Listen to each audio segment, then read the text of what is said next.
निवडणूक आयोगाने राष्ट्रवादी काँग्रेस पक्ष आणि घड्याळ चिन्ह अजित पवार यांना दिलं आहे। या निर्णयाविरोधात शरद पवार गट आक्रमक झाला असून ते आता सुप्रीम कोर्टात जाणार आहे। विरोधी पक्षातील नेत्यांनी देखील निवडणूक आयोगाच्या या निकालावर टीका केली आहे।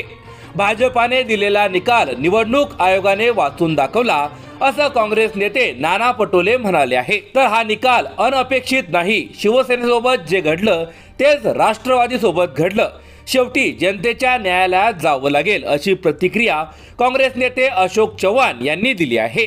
निवडणूक आयोगाने दिलेल्या या निकालाच्या पार्श्वभूमीवर मनसेने देखील अजित पवार यांना टार्गेट केलं आहे। बुजुर्ग काकांनी उभा केलेला पक्ष दुसऱ्याच्या बळावर हिसकावणं सोपं आहे, पण बुजुर्ग नेत्याचा अवमान न करता स्वतःच्या बळावर स्वतःचा पक्ष उभा करण्यासाठी संघर्ष आणि संयम लागतो, हिम्मत लागते असा थेट हल्ला मनसेच्या ट्विटर हँडलवरून अजित पवार यांच्यावर करण्यात आला आहे।